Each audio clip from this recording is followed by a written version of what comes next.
This is a message from the State Department of Public Safety in coordination with the Office of Civic Emergency Preparedness and the Regional School Integrity Authority.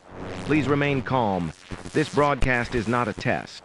At 10:03 a.m. this morning, a standard fire drill procedure was initiated at Willowvale Middle School. The alarm was triggered by internal automation.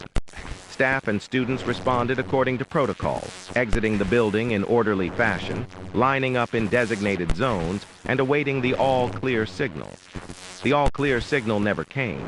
Initial investigation revealed no fire, no smoke, no malfunction in the system's sensors or logic modules. The alarm continued regardless. It pulsed with that same synthetic scream. Steady, metallic, wrong. Not in its tone, but in its timing. The bursts weren't regular. They sped up slightly every 5 minutes, barely noticeable, like a breath held longer than it should be. Teachers attempted re-entry after the first 15 minutes. Doors would not open, not locked, sealed. A thin layer of heat shimmer was reported across each surface, like the air itself was hardening. One substitute described it as looking at the door through a fever. She touched it and removed her hand quickly. Her palm was unmarked, but she later complained of hearing the bell repeating inside her head. Students grew restless. Another 10 minutes passed. That's when the attendance list began to change. Faculty keep physical rosters in binders, one for each class. These were last printed on Monday.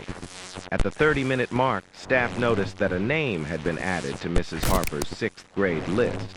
A name no one recognized. Lucian Bray. No student had signed him in. The line beside the name was blank, as if he had not arrived. But when the teacher looked up, she saw a boy standing at the end of her row.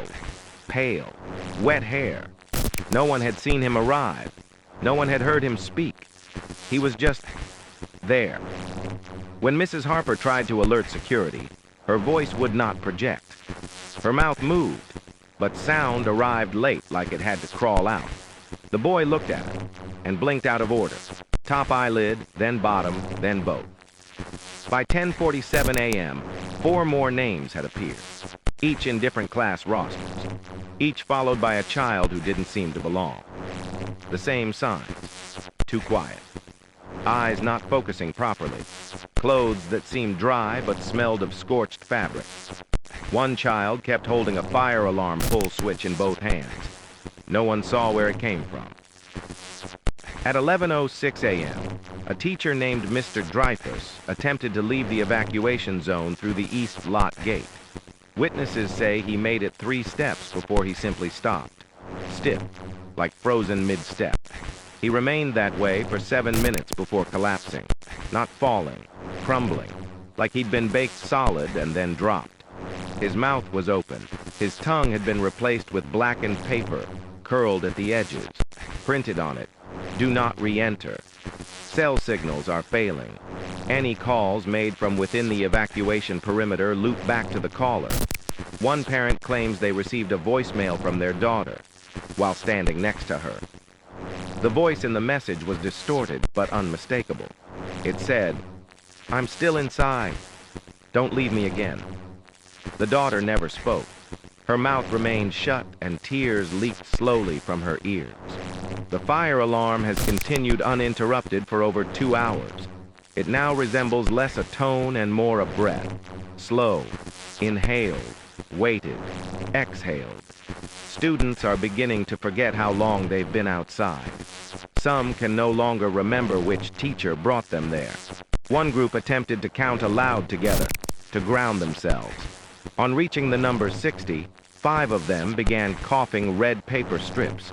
Each strip bore the same message: drill in progress, remain in formation. At 12:13 p.m., the sun disappeared above the school grounds.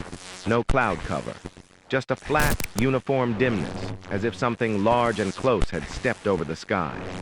Birds stopped flying overhead. One student pointed upward and whispered, "It's looking down." This will be the final official transmission regarding the Willowvale fire drill event. All outside responders have been advised to avoid entry. A perimeter has been set at 4 miles. Any attempt to break the line results in temporal dislocation. Individuals report arriving back at their starting point, with clothes faintly smoking and watches all stopped at 10:03. If you know someone assigned to that school, do not call them. Do not visit. Do not think of their names out loud. Do not pull the alarm. Do not check the roster. And if a child knocks on your door claiming to be released from the drill, ask them what room they came from. If they say room 000, do not let them in. That room does not exist. Not anymore. End of message.